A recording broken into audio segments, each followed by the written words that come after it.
7 décadas após a descoberta dos manuscritos do Mar Morto, cerca de 80 novos fragmentos dos textos antigos foram revelados ao público.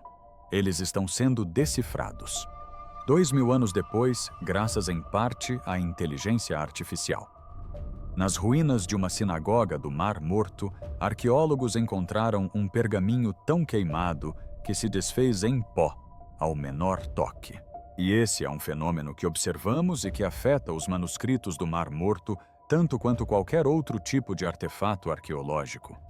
Por mais de 40 anos, ninguém conseguia ler sequer uma única letra.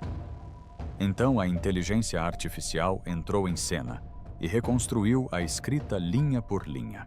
Este é um laboratório onde especialistas examinam fragmentos dos manuscritos do Mar Morto descobertos há 70 anos. E quando o texto finalmente veio à tona, sua mensagem era completamente diferente do que os estudiosos esperavam. O manuscrito da Arca queimado, ninguém conseguiu ler. No início da década de 1970, uma equipe de arqueólogos israelenses trabalhava em Ein Gedi, uma pequena vila-oásis na margem oeste do Mar Morto. Ein Gedi possuía nascentes de água fresca, palmeiras, campos em terraços e uma longa história judaica. Escritores antigos como Flávio Josefo e Plínio o Velho descreveram-na como um lugar com abundantes palmeiras datileiras e valiosas plantas de bálsamo utilizadas para perfumaria e medicina. Ao longo de muitos séculos, este pequeno oásis foi uma verdadeira cidade com casas, oficinas e, mais tarde, uma grande sinagoga no seu centro. Quando os escavadores modernos chegaram à sinagoga, já estava em ruínas. As paredes de pedra ainda delineiam o contorno da sala de oração. O chão preservava partes de um colorido tapete de mosaico com palavras em hebraico e aramaico. Uma lista de nomes e até mesmo um aviso para não revelar o segredo da cidade a forasteiros. Essa inscrição provavelmente se referia à receita do precioso óleo de bálsamo que enriqueceu a aldeia. Para as pessoas que ali viviam, essa sinagoga era o coração da comunidade. Eles se reuniam ali para orar, ouvir a leitura da Torá e manter viva sua identidade sob a sucessão de governantes. A própria sinagoga havia sido descoberta por acaso alguns anos antes, quando membros do kibbutz moderno de Ein Gedi estavam instalando um encanamento de água e encontraram paredes antigas. Escavações apropriadas foram realizadas na década de 1970. Os arqueólogos descobriram que o edifício da sinagoga passou por diversas fases. Inicialmente era um salão mais simples e posteriormente foi reconstruído como uma estrutura mais imponente em estilo basílica, com uma plataforma elevada para leitura mosaicos decorativos e um nicho ou armário especial no lado oeste. Esse nicho era a arca, o local mais sagrado do edifício, onde os rolos da Torá eram guardados. Em um dia de maio de 1970, a equipe abriu aquela arca. Atrás da pedra e do gesso, esperavam encontrar restos de pergaminhos, mas o que viram, na verdade, parecia mais com pedaços de madeira queimada. Dentro da arca e no chão próximo, havia vários pedaços de material completamente pretos, esmagados e brilhantes, devido à queima. Esses rolos de couro não estavam limpos. Pareciam carvão. Cada vez que alguém tentava levantar pequenos pedaços, se desprendiam e caíam. Mesmo assim, a equipe logo percebeu que não se tratava de pedaços de madeira aleatórios. O formato, a posição na arca e o fato de estarem dispostos em camadas compactas apontavam para uma única conclusão: eram rolos da Torá, cópias manuscritas dos 5 primeiros livros da Bíblia hebraica que outrora haviam sido lidos em voz alta para o povo de Ein Gedi. A sinagoga de Ein Gedi data dos períodos romano, tardio e bizantino. Acredita-se que a própria sinagoga tenha sido construída por volta do século III da Era Comum. Ela permaneceu em uso até que a vila foi destruída por um incêndio no século VI ou início do século VII. As vigas queimadas, o telhado desabado e a camada de cinzas no chão contam a mesma história, um fim súbito e violento. Os arqueólogos divergem sobre quem provocou o incêndio. Alguns acreditam que fez parte de uma campanha do imperador bizantino Justiniano contra as comunidades judaicas. Outros sugerem que foi um ataque beduíno anterior à posterior invasão persa. Em qualquer caso, quando as chamas atingiram a arca, o pergaminho e a tinta queimaram, desmoronaram e fundiram-se numa massa quebradiça. Junto aos rolos queimados foram encontrados outros objetos da mesma arca, lamparinas de óleo, pingentes de prata, moedas, fragmentos de vidro e até ossos de animais kosher que podem ter vindo de refeições comunitárias. Em conjunto, tudo indicava que aquela era uma sinagoga viva, com cultos e rituais regulares, e não uma peça de museu. Nesse ponto, os arqueólogos se depararam com uma escolha muito simples e difícil. A ciência da conservação de objetos antigos não era tão avançada quanto hoje. Se tentassem abrir o pergaminho à mão, quase certamente o destruiriam. Se o deixassem intacto, permaneceria assim, mas ninguém jamais saberia o que estava escrito dentro dele. Os arqueólogos e a equipe do museu optaram por salvar o objeto, em vez de sacrificá-lo em busca de um texto. Com cuidado, retiraram o maior pedaço queimado da arca, apoiaram-no para que não desabasse sob o próprio peso e o enviaram a Mó,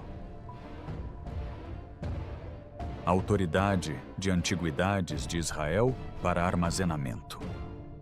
Lá foi catalogado como um pergaminho de Ein Gedi e colocado em uma sala com temperatura controlada, ainda envolto em sua carcaça de carvão. Para entender por que essa decisão foi tão importante, é útil ampliar a perspectiva por um momento para a região mais ampla do Mar Morto. A cerca de 32 quilômetros ao norte, nos penhascos do deserto, perto de um lugar chamado Qumran, pastores beduínos encontraram no final da década de 1940 jarros de barro repletos de manuscritos antigos. Essa descoberta deu início a uma década de escavações que revelaram pergaminhos em 11 cavernas.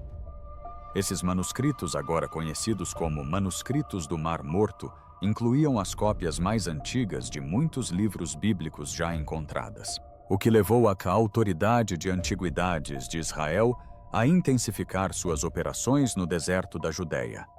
Escritos entre o século III e o século I. Quando os estudiosos analisaram esses pergaminhos rupestres, perceberam algo importante. Os textos bíblicos não eram todos iguais.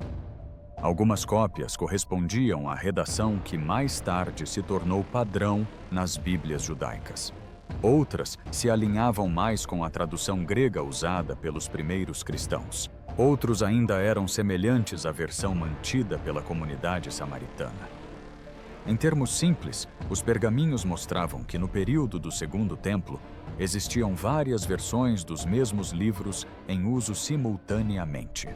O pergaminho havia sido escrito em grego, a língua adotada após a conquista da Judéia por Alexandre o Grande. O nome de Deus, porém, aparece exclusivamente em hebraico.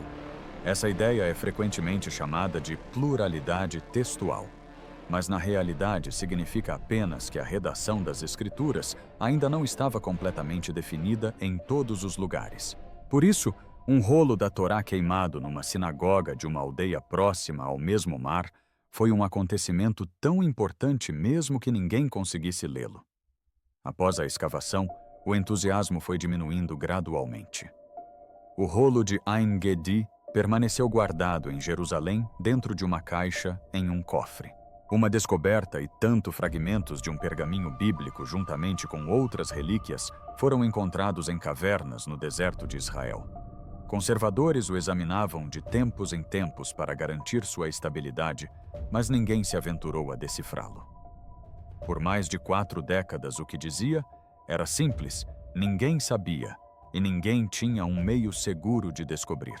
Essa tranquilidade começou a mudar no início do século XXI, quando especialistas em imagem e cientistas da computação começaram a fazer uma pergunta simples, porém ousada. Em vez de cortar pergaminhos frágeis com lâminas e dedos, seria possível de alguma forma olhar através deles pelo lado de fora. O arqueólogo Dr. Sefi Perot encontrou o pergaminho enquanto escavava em uma sinagoga. Como um pedaço de carvão, se transformou novamente em um pergaminho.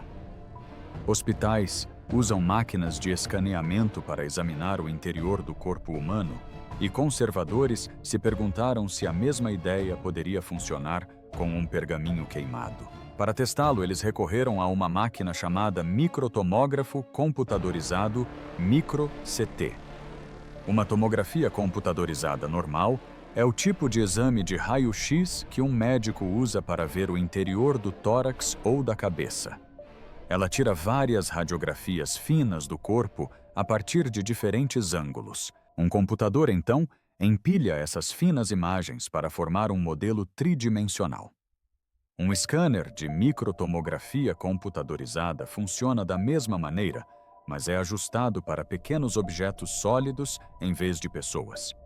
Ele consegue capturar mudanças muito pequenas dentro de um pedaço de material. A equipe colocou o pergaminho Ein Getty dentro deste scanner.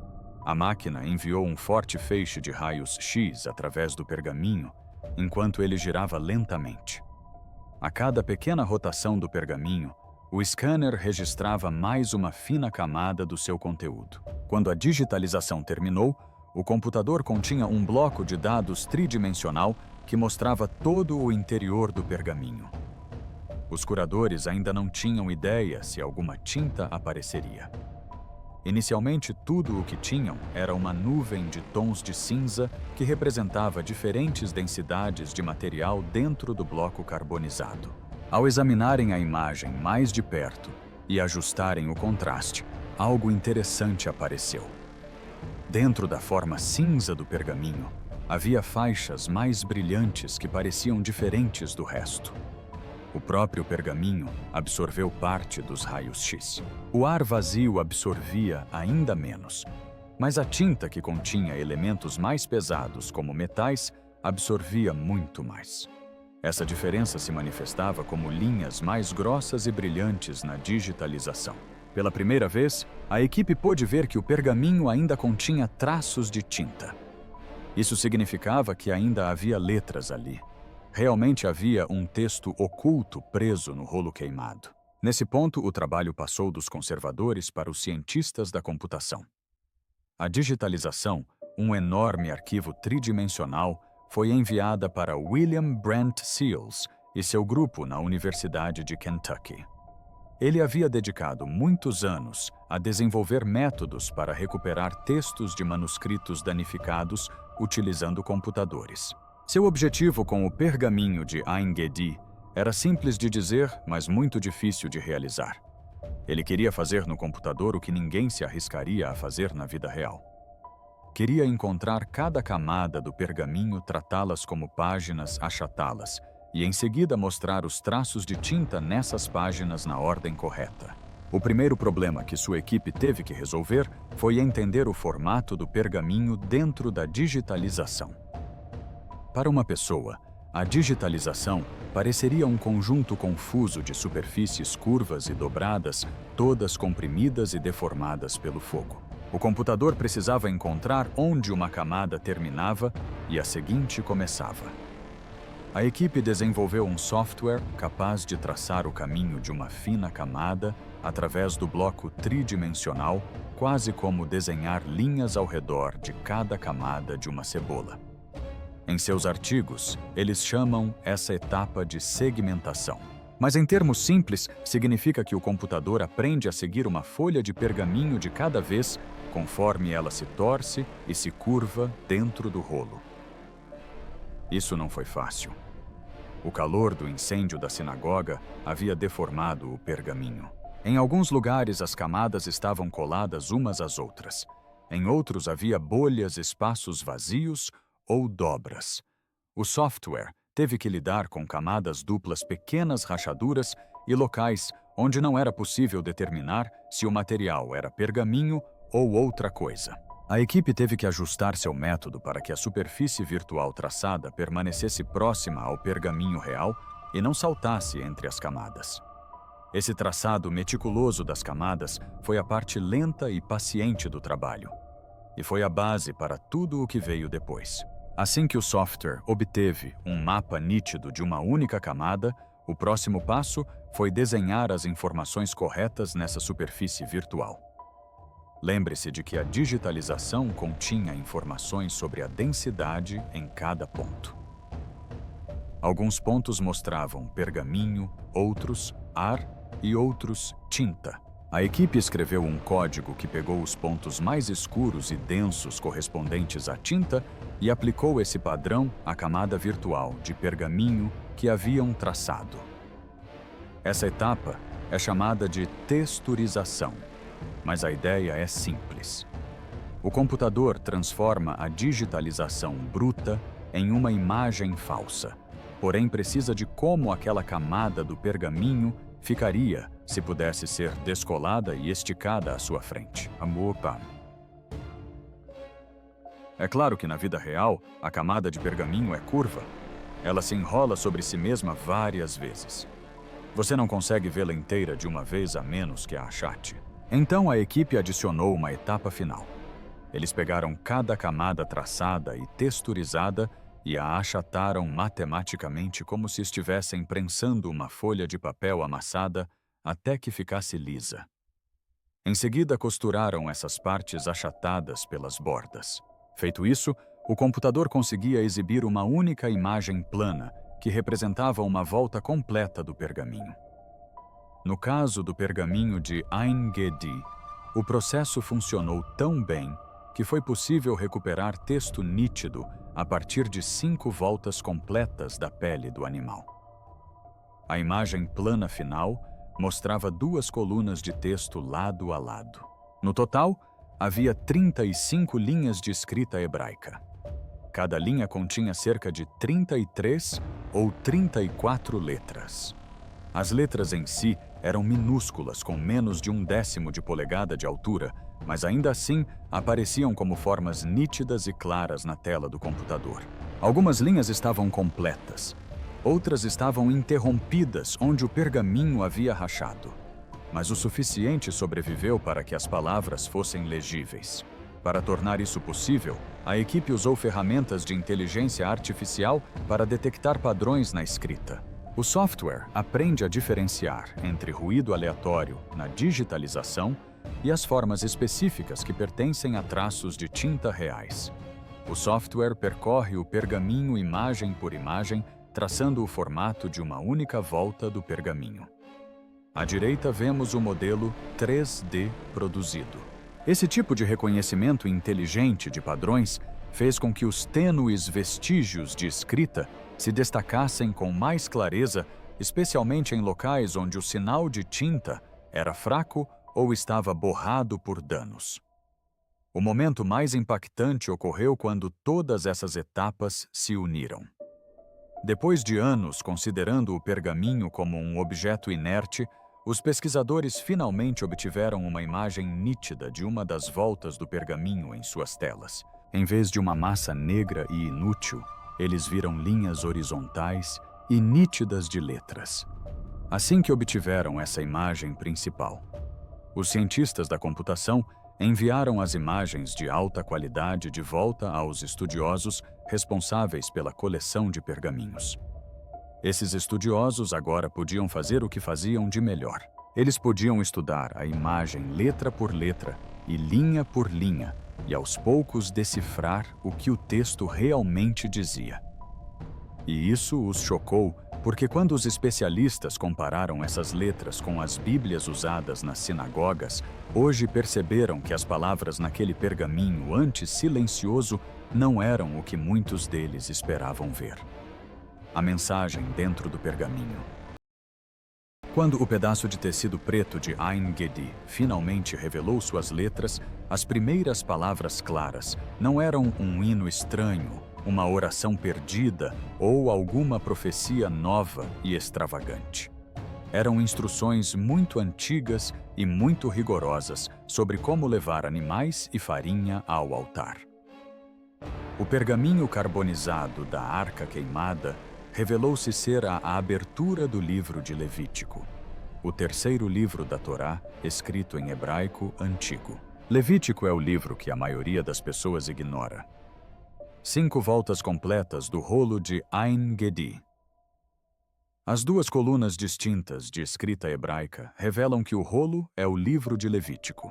O texto começa com regras para holocaustos e oferendas de cereais com instruções, passo a passo, sobre como uma pessoa traz um touro, uma ovelha ou uma ave, como o sacerdote lida com o sangue e como a farinha e o azeite são colocados no altar.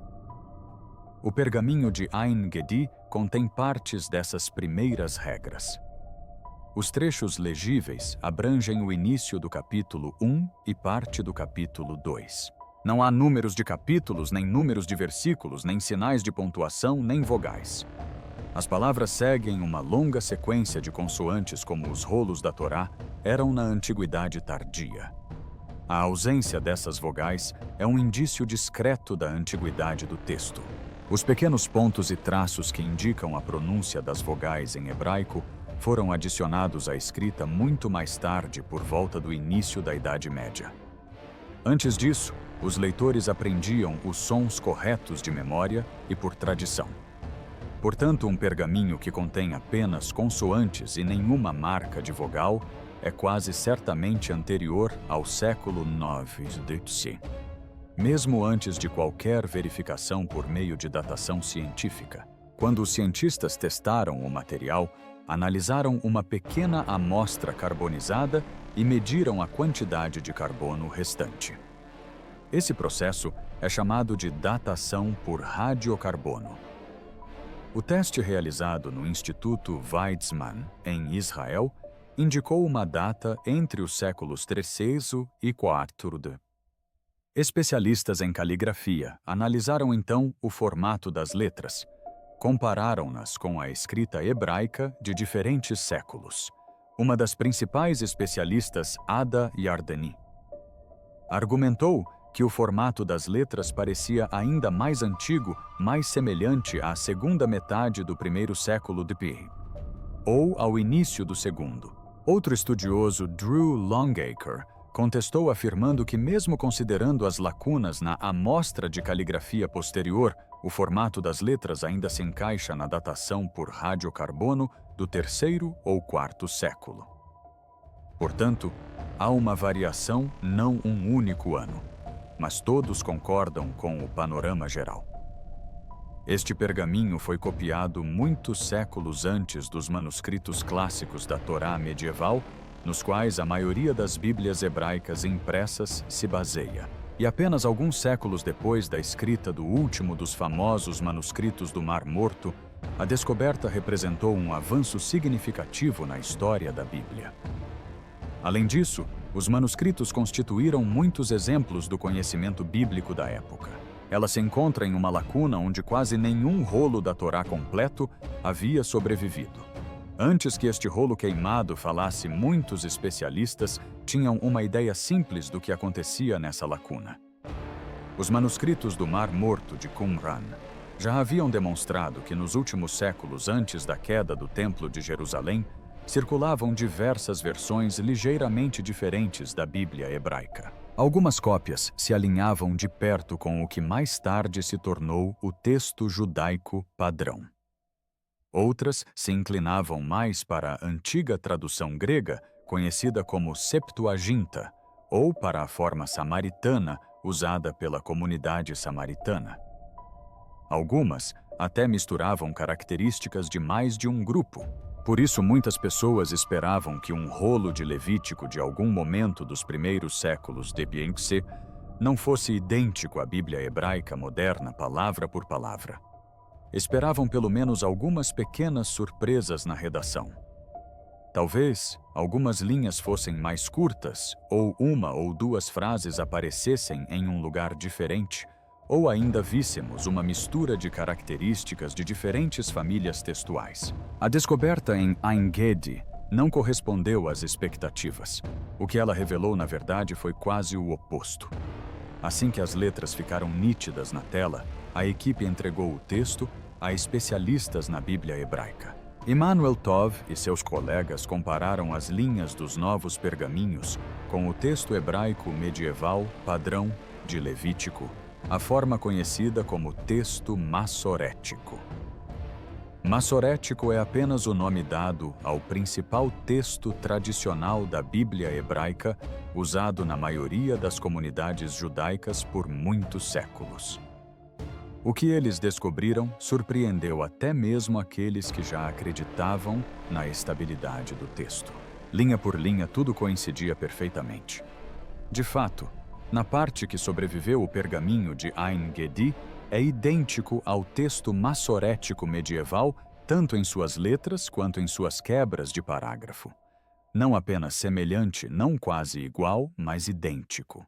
Um relatório posterior observou que este pergaminho carbonizado copia até mesmo os mesmos trechos onde o texto deixa uma pequena lacuna para marcar uma nova seção, assim como o muito posterior. Códice de Leningrado, um dos principais manuscritos massoréticos medievais. Para esta parte de Levítico, as palavras parecem ter sido fixadas muito antes do que muitos especialistas haviam previsto. Quando o pergaminho queimado de Ein Gedi finalmente se pronunciou, surpreendeu mais do que alguns estudiosos. O sucesso da descoberta levantou uma questão ainda maior. Se um pedaço de carvão encontrado na arca de uma sinagoga pôde revelar tanto o que mais poderia estar escondido nos pergaminhos e fragmentos enegrecidos guardados em cofres e depósitos ao redor do mundo, o próximo pergaminho está voltando à vida.